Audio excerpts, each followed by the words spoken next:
I'm Marcello Bonini. I live in Reggio Emilia, which is not far from Bologna, and I have been working for Ciclismo Classico since 1998. Tonight, for those of you that have signed up for Bike Across Italy, it will be a very brief anticipation of the experience.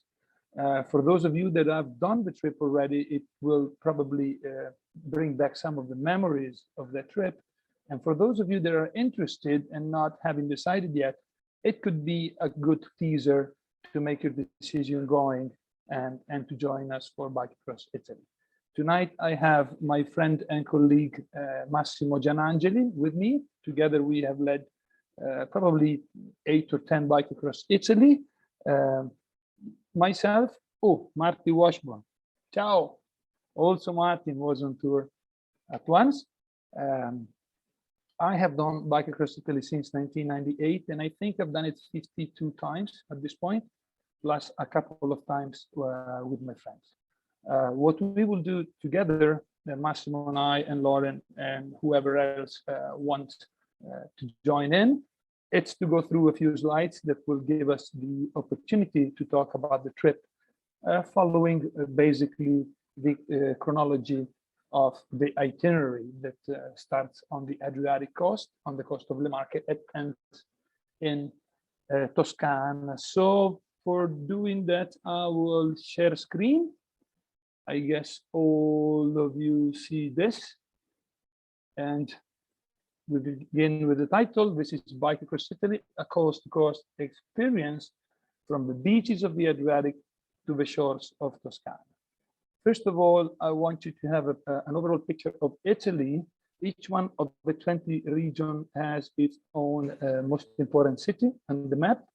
And we will be traveling between Ancona and Perugia, which is kind of in the middle. If we zoom in, we go, you see the red line with the yellow highlighted cities. This is the itinerary of Bike Across Italy that goes through the regions Le Marche, Umbria, Lazio, and Toscana. These are the 4 regions the trip goes through. And the next slide is the actual GPS track of one of the guests who have done Bike Across Italy last September. A few numbers just to begin with: 11 days, 9 rides, because there's an optional day off in the middle of the trip. About 360 miles, which is 580 kilometers, more or less, 25,000 feet of climbing throughout the whole trip, which is 7,600 meters. As a group, we do 8 dinners together. We do 2 lunches. We have 3 guided tours, 1 wine tasting, 1 cooking lesson, and many, many daily optional cultural activities. And at the very bottom of it, you see the profile of the whole trip. So let's move on. The trip starts in Pesaro, and this is the beach of the Adriatic coast that reminds of my youth.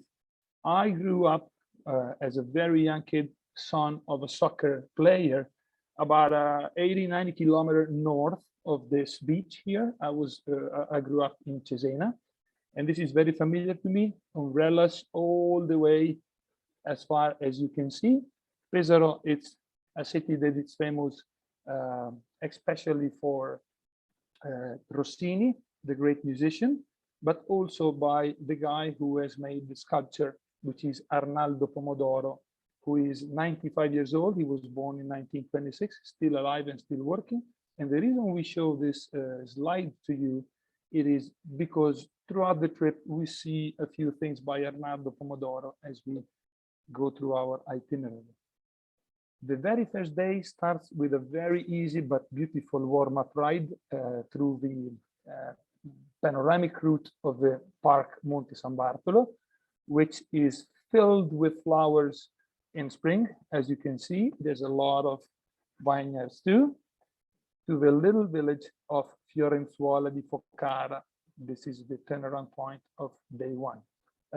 I will not mention the hotels or the name of the restaurants during this slideshow. I will concentrate more on the landscape on the places we go through and the things we see, because everything else you can find it on our website or the catalog. I think it's important to give you the sense of the journey rather than listing a name of hotels and restaurants. So day 2, we enter inland Le Marche. As you can see, there is very little flat terrain around Le Marche.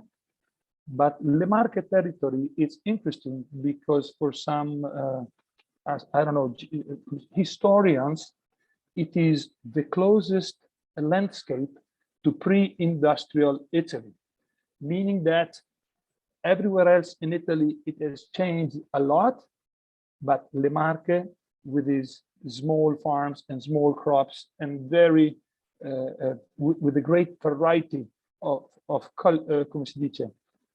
crops, it what recalls Italy before the industrial period the most. In particular, here we are looking at Montebello, the former monastery of Montebello, which gave birth in 1977 to the first organic farm famous producer of Italy.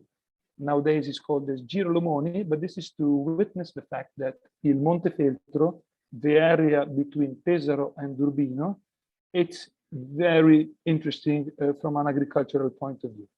And of course, as many Italian and, come si dice, inland, it is filled with hill towns. This is Montefabbri on the way to Urbino. And just a little bit before Urbino, we find again art. This is a very famous sculpture on our latest trip. It was put there in 1999, and the title of it is Il pensiero è più veloce dell'azione. Your thoughts are faster than the action. And this is also to testify the fact that Urbino, which we are going to land with the next slide, it's a city of art.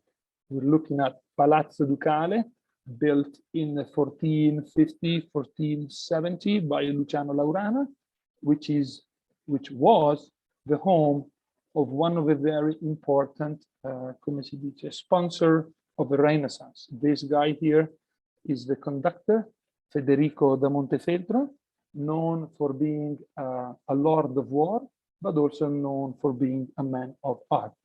And inside his former house, which we visit on day 2, we get to see paintings like this one, which is a masterpiece of the Renaissance. It's called The Flagellation of Christ, and it's by Piero della Francesca, probably painted again around 1460. On day 3, we leave Urbino, we descend along the river Scandigliano, and we follow the very famous Passo della Gola del Furlo, the Furlo Gorge, that brings us to the, where are we? That brings us through the Via Flaminia. This is an ancient Roman road. As you can see, the date on the plate on the left of the tunnel, which was dug in 17 BC, quite a few years ago, and still there. The reason we go down that way, it's because the morning of day 4, we visit the Grotte di Frassassi, which is, by the way, one of the villages where the Lawrence family comes from. Am I right, Lauren? Yes, La Famiglia Fracassini, which is interesting that it's so close in pronunciation to Frassassi. But there's a Latin origin of the word fras, right? Fracasso, fras, you know? In between stones, the caves of Frassassi, in between stones. And again, come si dice, an underground river has carved those amazing tunnels, and with the dripping and the limestone and all the calcium and the magnesium, it has formed a great naturalistic show, which we will visit on the morning of day And 4. the name, I think Fracazzini, which is my grandmother's name, is a little bit different because fracas means a kind of a mess, right? So I think I figured out that my family is sort of in between messes, which makes a lot of sense. That makes a lot of sense. Fracazzini, yeah, yeah. It's a beautiful, I think one thing I want to point out about this, this place is that unlike a lot of these other mines, or not mines, but these kind of places you go to, they've kept it very pristine because the way you enter, they have a very long kind of entrance so that all of the oxygen has not entered the Fracazzini, the Frasassi. So that's why the stone is so brilliantly white. Bene, thank you, Lauren. Can I add Vai, something? First of all, hi everybody. Just want to add one thing about the Via Flaminia that Marcello mentioned before, which could be one of the reading instruments we have for this tour. In fact, the road we'll be traveling on follows more or less the Via Flaminia, one of the ancient roads built by the Romans. One that used to be used by fishermen to bring salt and other products from the Adriatic Sea towards the big city in Rome. A few things about me. First of all, talking about the bike across Italy, you know, I got kind of, you know, I feel very emotional about it. It's 3 years I'm not doing it with Marcello, not doing this tour with Marcello. And I miss this tour and, you know, those 10 days with Marcello a lot. And I think about it every morning. I live in Rome and I go through Piazza del Popolo, which is where the Via Flaminia starts from the Roman point of view. I go through Piazza del Popolo every morning and I think about what lies on the other side of at the other end of the road, which is Pesaro, when we start. So we're gonna go along the Via Flaminia for quite few kilometers, and the one along the Scandigliano. Thank you.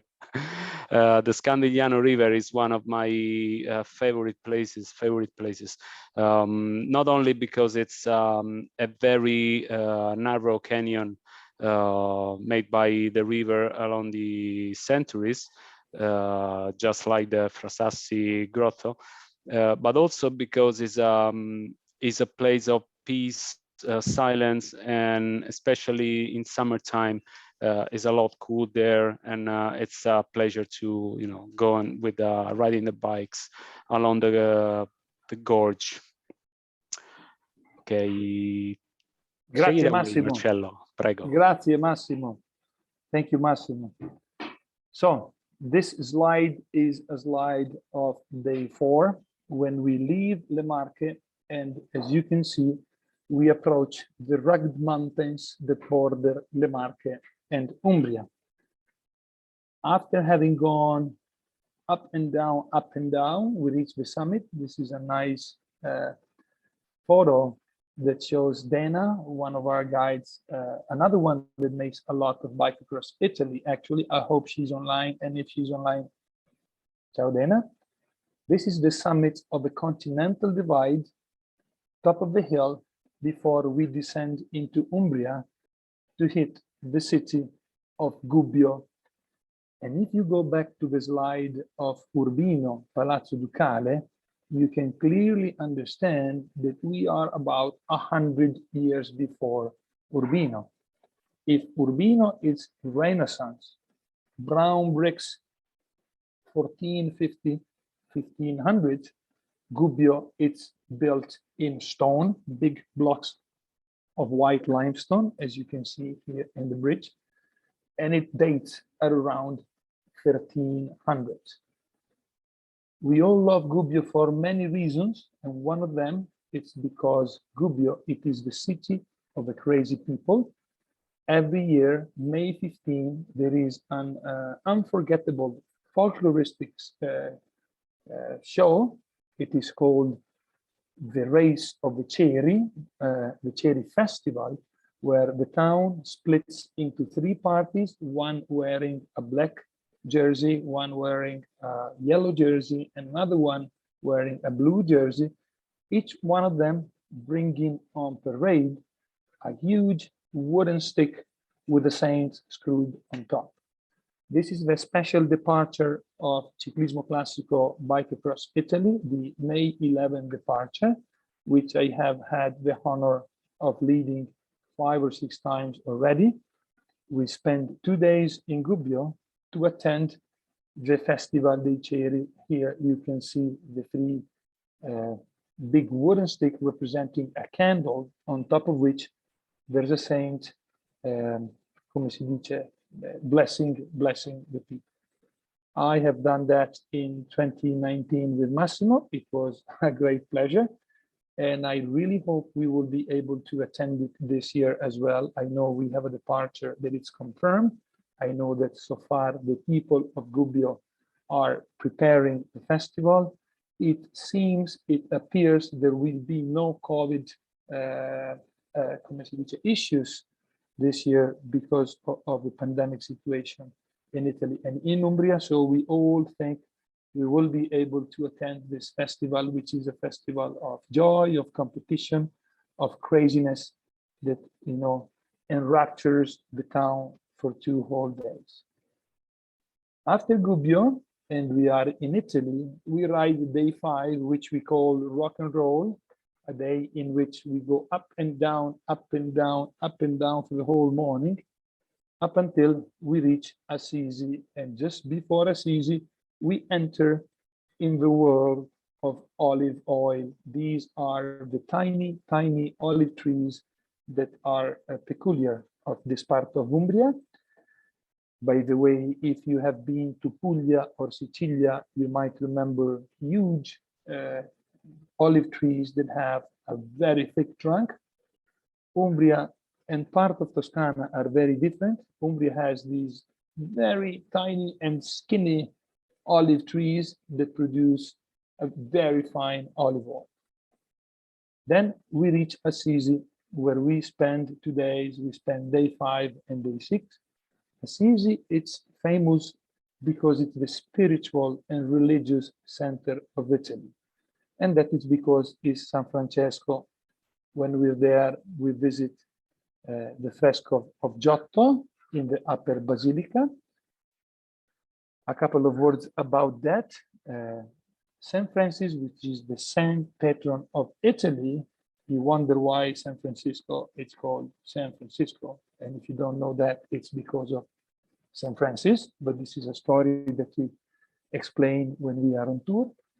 San Francesco founds the order of the Franciscans, and he dies in 1226. 2 years later only, it becomes saint, and very quickly after that, they start to build the Basilica of San Francesco in Assisi. To paint the Basilica, it's called a new master, which is Giotto from Toscana. Giotto, for the first time, paints scenes that are real, with depth, with feelings, with perspective. This is one of the lunettes by Giotto, which actually starts a new language in visual art. When we are in Assisi, we dig in the Italian culture a lot. And here I need 3 minutes of your attention to follow me, because we go back to the map of Italy. And as you can see here, Italy, 1 country, 20 regions. But Italy, it's 1 country, 20 regions, and over 30 dialects. And I'm talking about 30 main dialects, which are almost languages. Here you have listed a few of them. Remember, Italy is a very ancient country, but a very young nation, only unified late in the 18th century by Garibaldi. Before that, Italy was split in different kingdoms. The Spanish kingdom down south, the state of the Pope in the middle, the Grand Duchy of Toscana in the middle north, the French domination in the Middle West, in the Northwest, the Austro-Hungaric domination in the Northeast, and so forth. Throughout the century, Italy has changed, come si dice, culture many times. And because of that, Italy, it's one country, 20 regions, but also 570 indigenous grapes, which brings our total of high quality wines to 78 DOCG wines, which is the highest denomination, the highest ranking of Italian wines, and 341 DOC wines, which is high quality as well. To give you an example, Le Marche has 5 DOCG, highest quality, and 15 DOC wines. In Umbria, you find 2 DOCG and 13 DOC. Toscana, which is a big wine country, 11 DOCG and 41 DOC wines. I know, but for some people, these names don't mean a lot, but if you come with us, we will explain very thoroughly the significance of that testifies the biodiversity of Italy. And if we talk about olives, as we did before, Italy, it's one country, it's 20 regions, but it's 538 types of cultivar, which is the name of the olive that is allowed by the law to produce oil. And because of that, we have 43 DOP, which means high quality types of olive oil. And Massimo, what happens for the food? I would like to add that, first of all, about the wine, we're gonna taste most of them. Well, for the food, we're gonna cross few regions renowned all around the world for their specialties. My parents have origins from the Marche region, so I know quite a lot about their food, and I can say that the flavors are real, and it's everything is from the land. We're not talking about creams or very, very complicated recipes, but we're talking about serious flavors here. In Umbria, we're gonna taste the passatelli, which is a simple dough made with Parmesan cheese and breadcrumb and eggs, and then they're cooked into a thick broth, and then of course you got some more grated Parmigiano Reggiano on top. We're gonna taste few different kinds of ragu or bolognese, if you wanna call it, but in the Marche is made with tomato, in Umbria is made without it. In some parts of Lazio and Toscana, they made it without tomato, but with 3 different meats. So everywhere is a different flavor. And you know what? The best thing is that riding a bike all day, you won't feel, the burden of having a nice plate of peachy at the end of the day, or an extra glass of wine for the drinkers, of course. Speaking of which, Massimo, I'm drinking a wine you barely will find in the US. Dov'è? Qua? This is called Lacrima di Morro d'Alba. This is a wine that is produced in a very small municipality of Le Marche region. It is very peculiar. It's not smooth and round and velvety, but it really recalls me the ancient peasants' wine. And I'll drink to us. Salute. So going back to the topic, which Massimo and I try to explain almost every day on our trip. Italy, it's a land of many cultures, many languages, a lot of different kinds of wine, a lot of different kinds of olive oil, a lot of different typical dishes, and why is that? I want you to look at this next slide, which is a map of the Mediterranean. And I want you to think about the fact that Italy, for 2,000 years, it has been a long bridge over the Mediterranean. On the eastern side, you have the Balkanic Peninsula, Greece, you have Montenegro, the former Yugoslavia, and so on. Up north, beyond the Alps, you have the Austrians, the Germans, the Swiss, the French. On its eastern side, you have France and Spain again, and south, you have all the northern Africa shores. So imagine that, throughout 2,000 years of navigation and mobility, people who landed in Italy bringing their best goods, which included plants, vines, food, animals, and everything, has made our country not only rich in terms of culture, but also of different types of food. This is why in Italy, every region has so much to offer on the table. And this is why we love Bike Across Italy that crosses the country one coast to the other. Okay, let's start our journey again. When we leave Assisi, we go through Bevagna, a small town, guess what, on the ancient Via Flaminia that Massimo was talking about just a few minutes ago, the road that went from the Adriatic to Roma.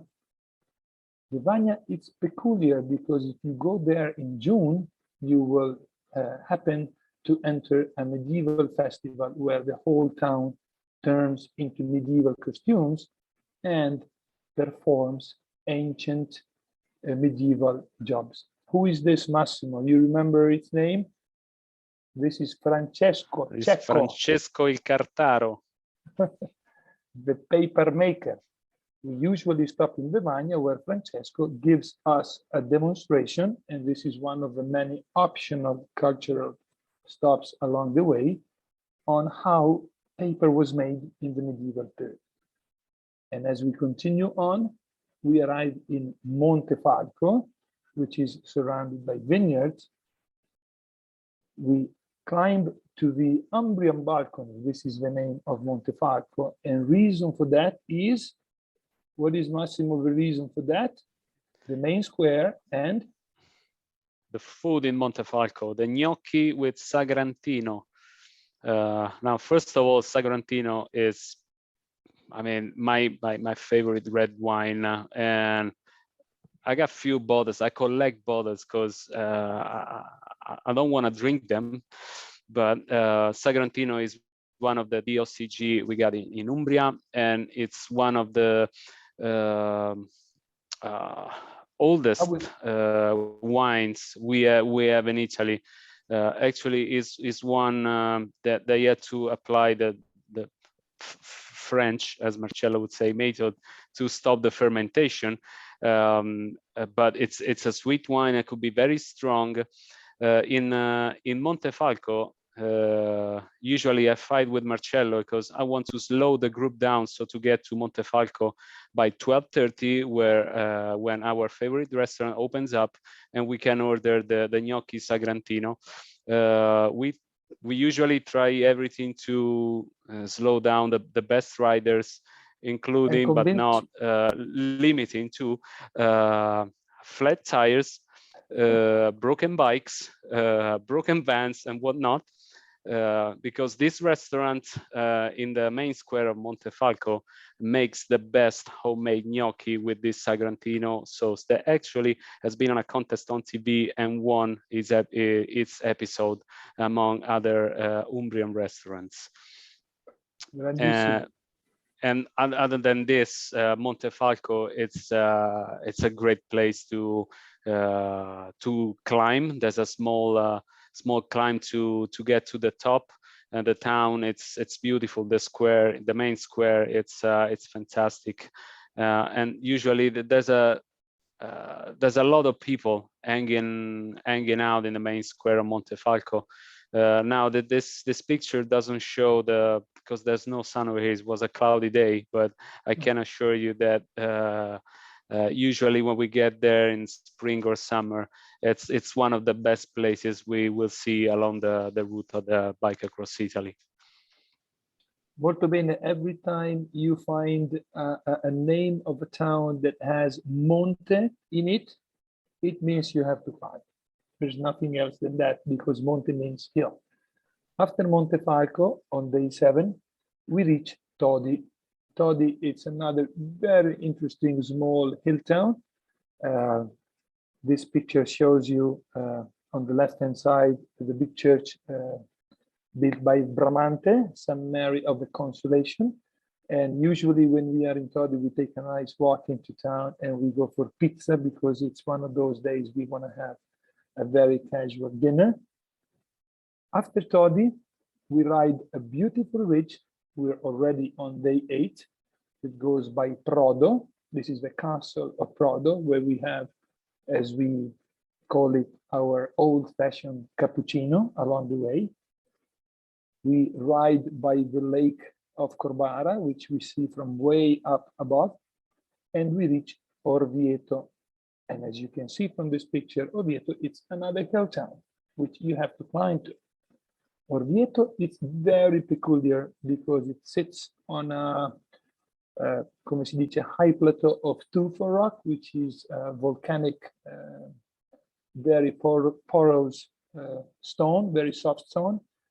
And it's famous because it hosts probably, well, let's say what we call the most beautiful church of the world, the Duomo di Orvieto. And the reason, because the Duomo di Orvieto is relevant to us, not only for the beauty of its facade, but also because it shelters another one of the masterpieces of the Renaissance, probably one of the frescoes that, along with the Sistine Chapel, come si dice, ends the Renaissance, built by Luca Signorelli, a Tuscan painter, which represents basically the apocalypse, the end of the world. Painted, well, finished at the very beginning of the 1500s. I think it was finished in 1506. It shows people what happens at the end of the world. And this, I don't know how clear you can see this image, it's clearly hell. You can see the demons brutalizing the bodies of the damned in hell. Orvieto, it is very beautiful, and as we leave it the next day, we go around another lake. We're on day 9.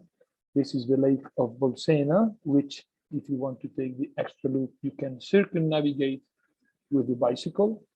We go by Pitigliano. Oops, there's a mistake here. Sorry. Pitigliano, beautiful. As you can see here, the stone is very different.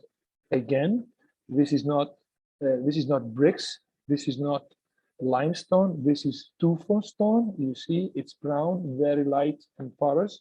And this is one of the alleys of Pitigliano, the place we stop for lunch before we reach Sovana in Toscana. This is day 10, the very last day when we in Toscana approach the coast. This is the ancient thermal bath of Saturnia. This is a river of warm water, which forms a natural series of pools and puddles where we usually stop, stick our feet into sulfur water. We will be stinky anyways at the end of the day, so why not getting this feeling with your legs into warm water? Just before heading on to the coast, this is a new ending for the trip. We used to go to the Argentario Peninsula. Since 2021, we end our ride in this spectacular Gulf of Talamone. This is a picture taken at the sunset, a few hours after we land into Talamone.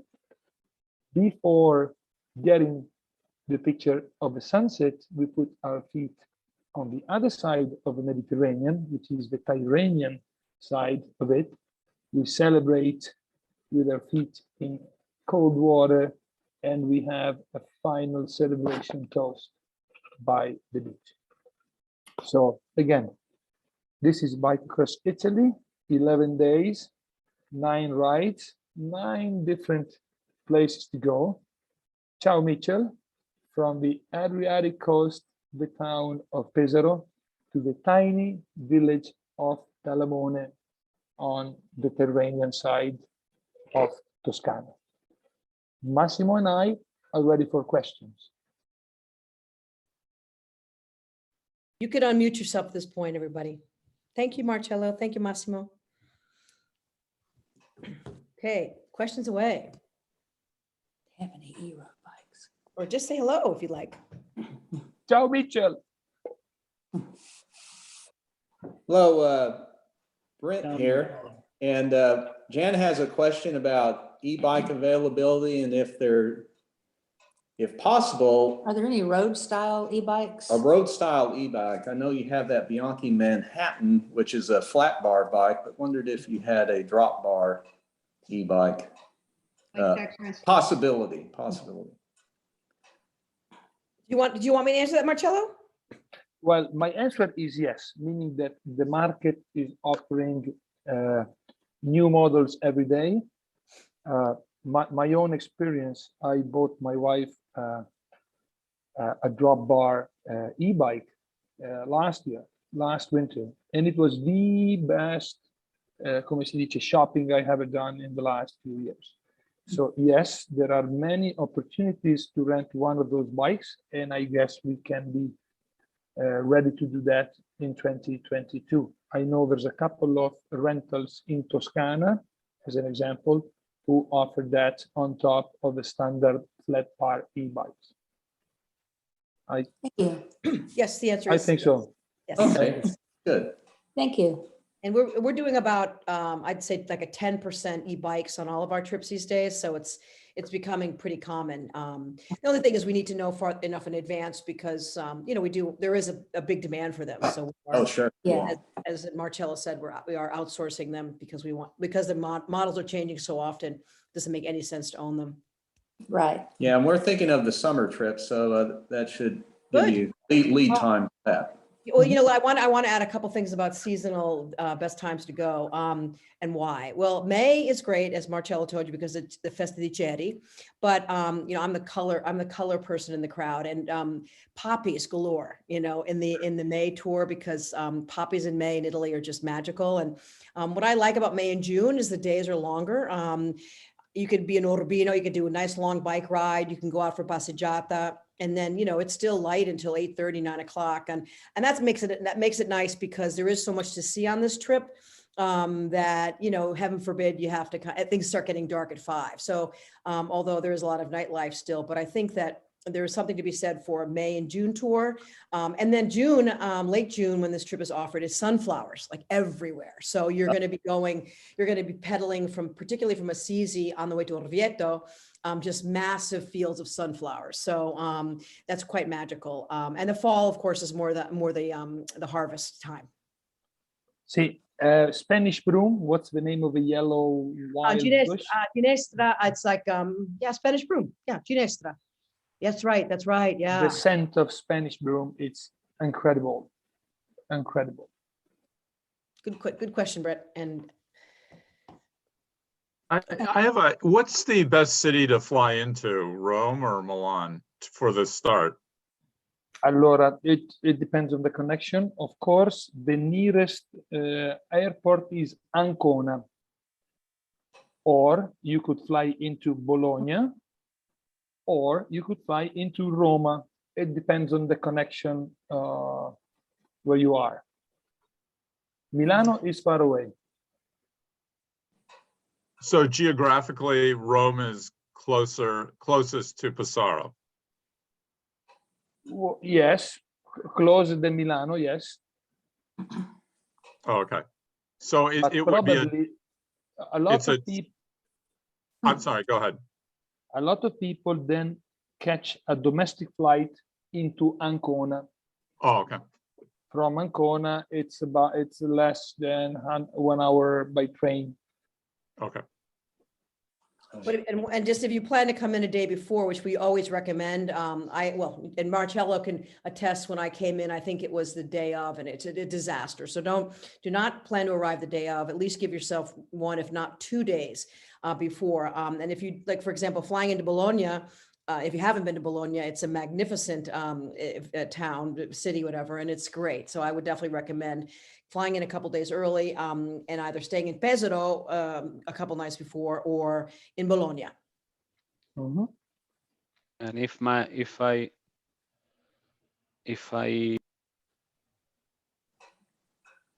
Unmute, Massimo.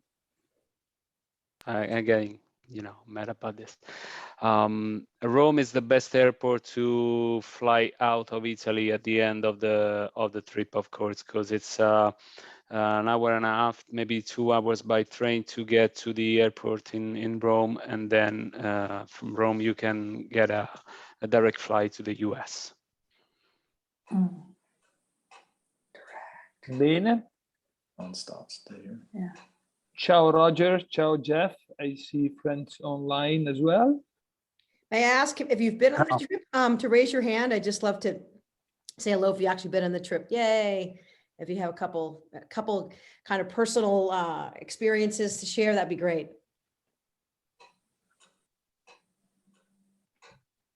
This is Marty. I really enjoyed riding the trains in Italy. I actually spent a year at school in Italy, and I rode quite a few trains. So when I go to any of the tours that we do in Italy, I like to fly into Rome and then take the train to wherever we're going to go and see more parts of Italy that you wouldn't see otherwise. Good point. Good idea. Mitchell. Yes, Mitchell, Mitchell. Where's Mitchell? Italiano. Mitchell. What is Mitchell in Italian, Marcello? I was trying to figure that out today. We Italianize as Michele, Michele, okay. which Says that- should be Michael, but Right. It's not It's a Mitchell. long shot. It's a long And what about Brent? There's no, oi, oi, oi. Brentino, Brentaccio, Brentono. Grande Brent. Just have to add a vowel. Okay. If you Anyone want else? me, I can Simpsonize your names, and Brent would be Brento, and Mitchell would be Michelio, like spaghetti in Italian is spaghettio and stuff like that. But usually me and Marcello, we try to translate all the name during the tour, but sometimes it's very difficult, That's why we read the middle names and we try to use them instead. Maybe sometimes it's easier. So who here is going on the trip? Who signed up? I see Chuck. Hey, Chuck. You can unmute yourself. Ciao. Hey, Chuck. Chuck is going on the September trip, right, Chuck? Oh, still can't hear you. Yeah, I'm signed up for September. And he has his bike there. Oh my gosh. Mhm. Okay. Good job. I have a question, actually. Mhm. How do you prepare for the climbs? Because I was on the Tuscany trip and that killed me. So what do you prepare when do you train for the climbs specifically? Do you train for the mountains? Mhm. Yes, you do. And I don't know where you live, Chuck, but chances Right near are, Lauren. He lives right near me. okay, so you have plenty. A little bit of everything, long and gradual at a very slow and medium intensity pace, steep and short, that will build strength, and then try to find a course that it's like what we call mangia e bevi, roller coaster, where you can recover Okay. on the short downhills and push hard on the short uphills. That will build lactate tolerance in your muscles. Cycling, it's a beautiful sport, not only because you are traveling around with a device that allows you to be in the picture and not to look at the picture, but it's also a beautiful sport because you can hire a personal trainer, which I am, by the way, spend a lot of money to obtain a very specific and personalized workout schedule, or go out on different terrains, go out with friends that goes lower than you, go out and ride with friends that are faster than you, go out when it's windy, go out when it's hot, and you already Like all cover the time. what? Yeah, what? Basically, Windy is time here. but that covers a lot of the training method that you can experience to get better. Try a little bit of everything, get out of your comfort zone. Once every 3-4 times you get out on the bike, keep it simple and easy for 3 or 4 times on different terrains, and then 1 out of 3 or 4 times, get out of your comfort zone, suffer a little bit, try something you haven't done before, and you'll be ready for bike across Italy.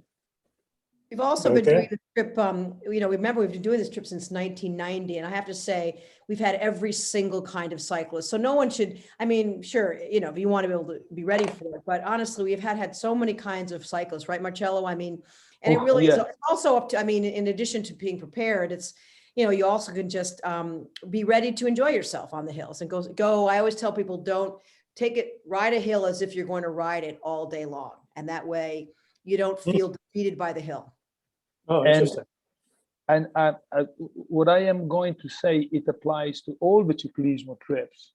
Like 4 or 5 years ago, I had a former professional wrestler on tour, actually a fairly young guy, like 6'10", 130 kilos, who never rode a bike before. He just prepared for the trip.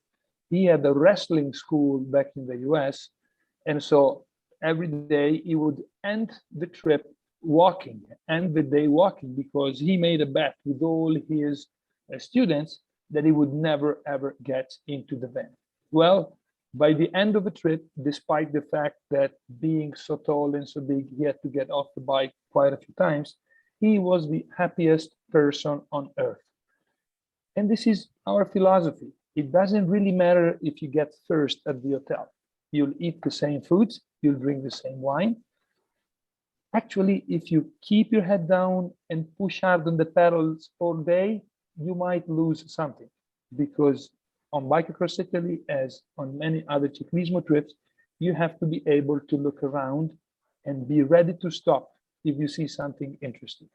So, as Lauren said, we had all kinds of cyclists. Those who show up with basketball trunks and white T-shirt and Nike Jordan, but you can still have a lot of fun if you're that kind of rider. Okay, thank you. Absolutely. So I'm on the trip in May and coming in the day before, and we would like to stay at the hotel where the start is, but we don't have a room reservation yet. Can we do that through Ciclismo? And if so, when would you recommend that we start working on that? Yeah, just give us some. You can email me, Lori, and we'll just get you set up. No problem. Okay. Thank you, Lauren. Yeah, no problem. What happened to your shoulder? I tore my rotator cuff. Oh, I've done it twice on each shoulder. Yep, this is my second shoulder. Oh boy. So anyway, I pushed through to get the surgery as soon as possible. So I'm hoping that I will be I'm biking right now. I see that. That I will be in condition enough to do most, if not all, of the ride. So No, Lori, give a call tomorrow. We can talk some more. sounds great. Thank you, Lauren. And I will also talk about that recovery of that shoulder. You'll be fine. You'll be fine. Yeah. When did you have the surgery? A week ago. Oh boy. Well, you're doing great. Look at you. I know it's still painful too, I'm sure. Yeah, it is. Yeah, Oh my God. Yeah. Well, call me tomorrow. We'll talk some more. I will. Thank you. Anybody else have questions or comments? Have you been on the trip before? I have another question. This has to do with the history of the towns we're saying. Mhm. So these are mostly Renaissance towns, not Dark Age towns, correct? Gubbio is Dark Age. Definitely Gubbio is Dark Age. And some of the Okay. other towns we go through are definitely more medieval than everything else. Actually, Gubbio, it's one of the best preserved medieval towns. And Spello, Assisi itself, parts of Assisi. Assisi was built in stages like all the historical cities of Italy. So some of the, of early parts of Assisi are definitely medieval, if that is what you mean by calling it Dark Ages. Basically, all of Well- them started from the Romans, from Fano to Pesaro to Assisi. Gubbio, Orvieto dates back to the Etruscans. So they all went through all the ages, not only the Dark Ages, but there's in Cagli, which is one of the little villages we go through. Marcello always points that out, that there's the city hall, the municipal building, which still shows the different orders of windows and doors, and you can read on that building the different ages that the small town went through, and that's the same for Assisi and Gubbio. In Assisi, there's the older basilica, and then there's the newer one built on top. In places like Gubbio, definitely Assisi, you can see things and buildings from the Dark Ages too. But then, the Italians, they like to build things on top of the other most of the time without asking any permission, any permit for it. Yeah. So we need to, we'll point it out, and we need to look for things like that. But you have hints here and there that definitely that town and this town went through the Dark Ages. I always tell people that this trip is really a glimpse into almost, Italy's history from Etruscan, by the way, because we do the Etruscans chapter, to medieval, to Renaissance, to so I think that's why I love this trip, because I think you get and with Marcello and Massimo as guides, I mean, you're going to get really a lesson in Italian history, and that's what's so interesting about this trip. It's really a cross section of many of the most important eras of Italian history. Right, Lauren? right. Lauren, I'm too old for biking anymore. I'm in the Chicago area, but my husband and I biked across Italy in 1995. All right. How do you like that? Yeah, and not, kind of on the same route. I mean, we were going through the same hill towns that you're going through now. Oh, so nice of you to come on board. But we spent some time in Florence beforehand at the shop where you started biking when you came over from the United States, and we still have a Conti Yay! bicycle shirt. Cicli Conti. Oh, Mario Conti. Oh, he was my babbo Italiano. He was my Italian. My father felt very positive that I was in good hands with Mario and his team. So when my father came over, he knew I was in good hands with Mario. So, that's so great. Well, thanks for coming. That's really sweet of you to show up and say that. 1995. Wow. Yeah. For those of you who are considering taking a bike across Italy, and Lauren said that there are probably few spots left on the May 15 departure. If you have 4 minutes, I'll show you something which is more valuable than many of my words. Can I do that? Yeah, sure. This is Gubbio, May 15 every year. Can you see it? We're seeing it now, I think. Yeah. Oh, that's the Gubbio, Borns again. Do you know our departure?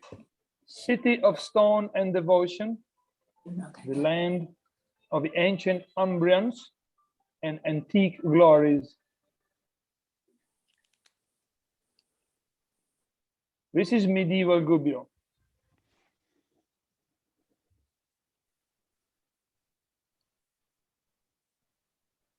Wow.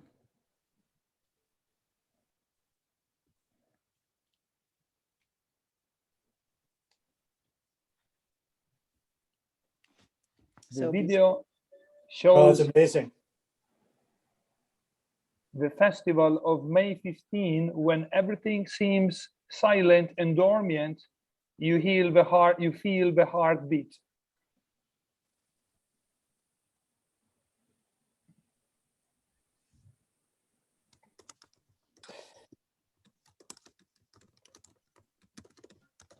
This is the day before the festival, when the bell tower announces the ritual. This is not a square, this is a balcony. The Gubbio main square, it's actually a balcony. And the voice screams again. And the ancient soul explodes. I don't know if you get the music too. No, we don't. Well, unfortunately, we're not hearing, I'm not hearing the sound. I don't know. This is the same square, as you can see, it's a balcony. Amazing These are the pictures. three saints. And we will be attending the festival on May 15. Sant'Ubaldo, San Giorgio, and San Antonio, the last one. Each one of the three saints represents a guild, represents, come si chiama? Well, yes, a guild in town, the merchants, the artisans, and the farmers. And the teams, they go around town all day, trying to show off with their strength and stamina in running with the huge statues on their shoulders. Wow.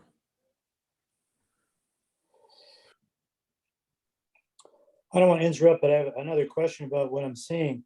So like normal people live in these towns? Like who lives in places? Oh like yeah, this? Gubbio, it's not a fashion town. It's a real town. This is What the do they beauty of do? it. Like they work in agriculture, they work in tourism. What are they? Yes, what are yes. Agriculture, it's still the main business in Gubbio, along with artisan, you know, and a bit of tourism. Okay. This is the final climb to the mountain. At the end of the day, they climb to the mountain. Wow, look at Where that. the body of the, come si chiama, of the saint of Gubbio lies. And there's a Amazing. chairlift, there's a chairlift that we take to the top of the Oh town. yeah, Yeah, it's a funiculare. It's a little funicular that goes to the up top. there where past and present, they cancel the distance. Wow, it's a beautiful. Oh my God, it looks like a flower. Wow, look at that. Yeah. Yes, this is not Disneyland, Chuck. You will, these are living, vibrant towns. Well, the nice thing about these towns too is they're very, I mean, they're very sophisticated too. While they're, you know, they're ancient and historic and everything. I mean, the people, it's a very sophisticated, you know, part of Italy as well. And I was going to say, you really should come with an empty luggage because there's lots of fine shopping to be had. So there's, I mean, so think about Christmas presents because it's beautiful. I purchased so many ceramics. This is a lot of ceramics in Gubbio, a lot of ceramics in Bivagna and Orvieto, and papers, like beautiful handmade papers in Assisi. So there's a lot of lovely shops all along the way too. Okay. Okay. This is May 15 departure. Gubbio, la festa dei ceri. Which is a lot scarier than it looks on a laptop. Any other questions? You can unmute yourself and say hello or whatever you like. Antonio Furio. Are you planning to go, Antonio? I'm not sure. I'm going to email you. I got your email. I'll email you tomorrow. But if I do, it would be the fall. But it looks fantastic. Things are. I mean, we've had a huge boom of enrollments the past few weeks. I think it's just so we're, you know, so I think the I'm fall. going stir crazy. I can't wait to go back. Yeah, the fall is going to fill up really fast, I think. Yeah. And the spring was a little slow to start, and the summer is still a little bit, but for some reason, the fall, as usual, is taking off. So if you really, Puglia is almost all sold out, and the Bike Across Italy will probably sell out. So yeah, so give us a call. We'd love to sign you up. And yeah, of course, we all know the sooner you sign up, the sooner you can start More dreaming, excited, studying, and it really do not be worried about the difficulty. I mean, sure, again, if you have challenges, but I mean, really, and everybody, every single kind of cyclist has done this trip. Yeah. So I'm back. I was frozen for a minute. Oh, okay. Sorry. Okay. Anybody else considering having questions about anything? Now's the time. Hey, Lauren. Hi. Marcello. Hey. How are you? Congratulations, you guys. Didn't you guys just have a grandchild? No. We're having another one soon. Oh, that's right. That's right. Okay. Hi there. Thank you. Hey, so Doug and I took this trip in 2010 Right. with Marcello and Frank. Grande Oh. Frank. I wanted Frank to be with us tonight. I know, but I got to say it was one of the great trips of my life. Oh, great. That trip, the Southern Italy trip, and the Corsica and Sardinia trip. So Oh, if great. anybody's hesitating, and if I made it, anybody could make it. So Oh, no, you're a great cyclist. Thank you so much. well, People ask me about bike trips. I tell everybody, only do one bike trip. You should do a bike trip in Italy, and you should do bike across Italy. If you haven't done this trip, it's really spectacular. And Marcello is just an outstanding guide. Never had the pleasure of riding with Massimo, but Marcello does an outstanding job. and you will never forget Gubbio. Oh my God, thank you so much. Or all of these towns. I mean, it's like I feel what about in Orvieto? Don't we do the underground tour, Marcello? Did you talk about that as well? We do the Etruscan caves of Orvieto. We do offer the tour, and we take a great aperitivo in one of the most amazing come si chiama, cantina, one of the most amazing basements in the world by the family Di Mario. The family Di Mario in Orvieto bought a house, and they started to get rid of the trash in their basement. It took them 12 years to be finished with the job, because they discovered that the more they were digging through the trash and the old stuff, the more they were going down. They went down 14 meters to reach the level of the Etruscan tunnels underneath their house.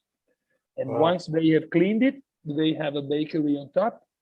They do aperitivo, they do light dinners in this unbelievable, amazing place, which is the Labyrinth of Di Mario. If you get online and you check out Il Labirinto di Mario Orvieto, you see the place I'm talking about. Wow, that's great. But anyway, Helmi, Frank is my hero, because when you work with Frank, you know, Frank too.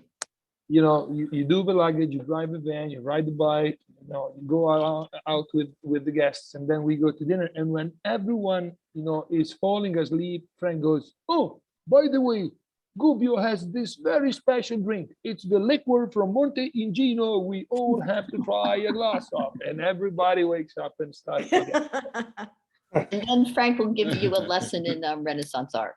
Oh yeah, he can talk for 45 minutes about the facade of the Duomo di Orvieto and the perspective.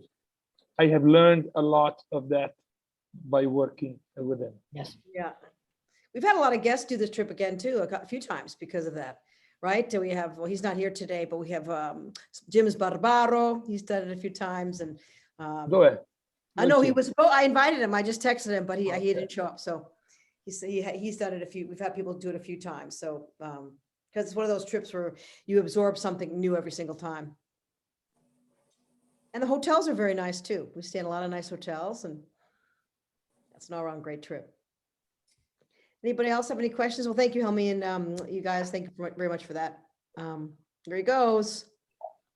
We're not quite there yet. Anybody else been on the trip want to say something at all, or about their favorite experience? Well, my wife and I, my wife likes to go different trips with the Ciclismo every year, not do the same one over and over again, but I'd be more than happy if I could do the bike across Italy every single year. It's a fantastic trip. Wow. My favorite city is Orvieto. I mean, by far. I dream someday of living there. So, I mean, it's a fantastic place. Remarkable, really is. I mean, it's just a sight. It's an absolute sight. I mean, for those who haven't been there, I mean, it's tufa stone that was sort of left over from the volcanic eruption, and this entire Renaissance city is sitting on top of tufa rock. It's remarkable. It's a sight. It's a sight. That was in the invitation, the picture of Orvieto. It's where the Pope used to hide out whenever the Huns would come to sack Rome. Esattamente, there is the whole story about the Duomo that sheltered the holy tablecloth of the miracle of Bolsena. We do a lot of that when we get there. We explain a lot of it. Don't be that way. Thank you. Great, great. Bene.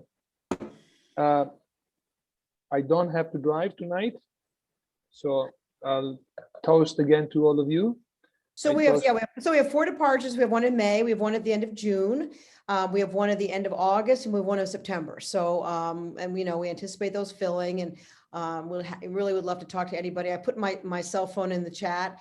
I've done this trip several times, and happy to answer all the questions. And I'd love to do it again. I miss it. I miss the trip. I miss you, Marcello and Massimo, very much. And these guys look they're really calm now. But look, they're also a lot of fun.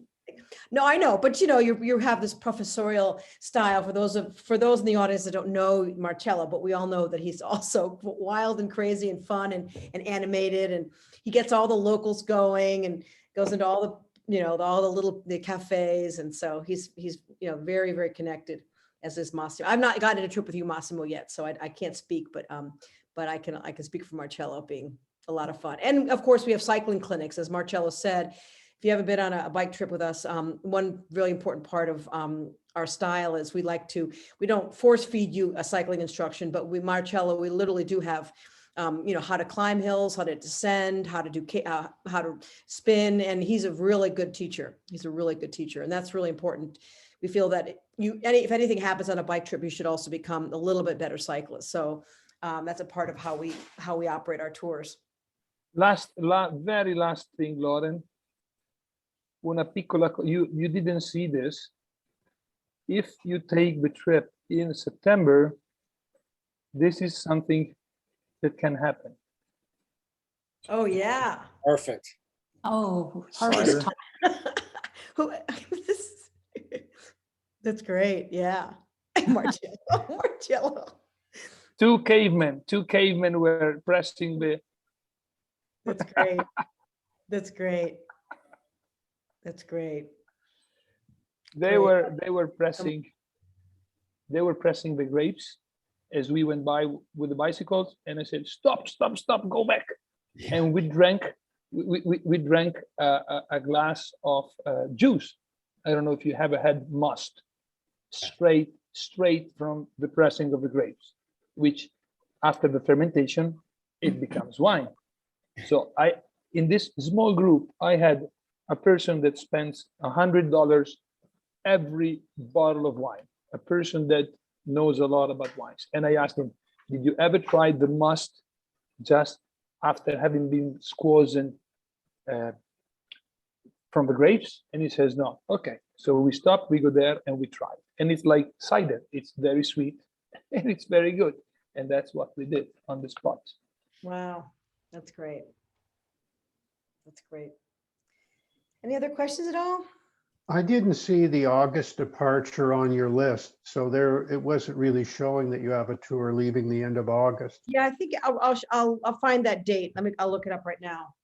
I think it's on the original trip. I mean, I put down for the end of September, but I'll talk to my friends, maybe the end of August. The weather might be a bit better. I mean, it might be hotter, but it might be, I don't know, the fall weather can be a bit strange.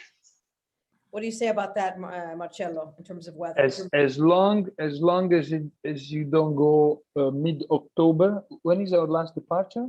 That's the end of September, yeah. That is a bit tricky. It could get wet, a little wet. Oh, you're correct. Actually, we've only listed 3 dates, but I think we want to add another date for Bike Across Italy. You're correct. Well, I'll talk to my friends about that. That might suit us a bit better. Okay. Mm-hmm. Okay.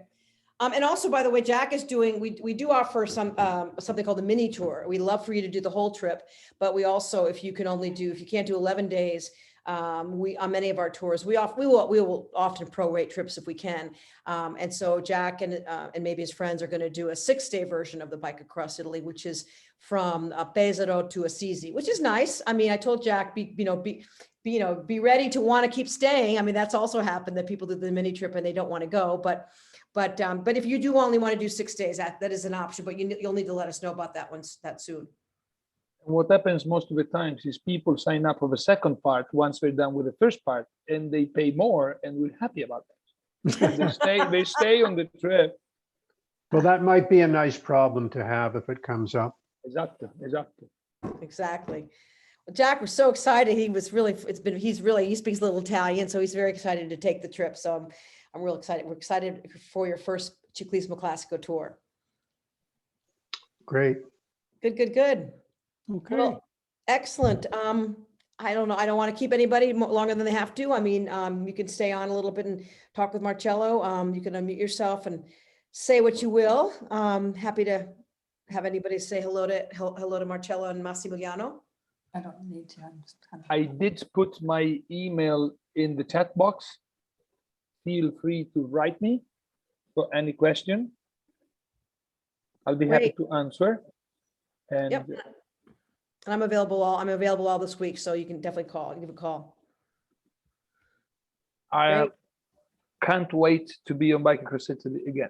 I know, we are so excited. Well, we did do it this past fall. So we did it this past September. We had a full season of tours, almost full, as full as it could be this past fall, and everything went great. I mean, people had a great time. I mean, maybe you could speak to something that Marcello, how it felt this past fall. It seemed like you guys had a great trip, an amazing tour. Yeah. Molto bene, with a lot of special extras. Yes. Yeah.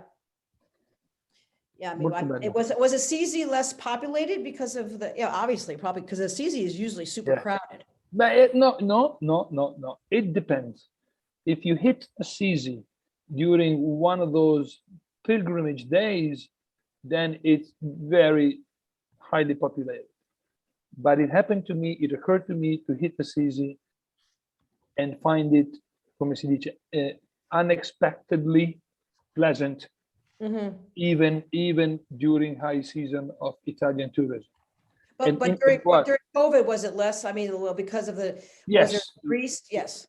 In general, yes. In general, September last year, it was calmer than usual. Yeah.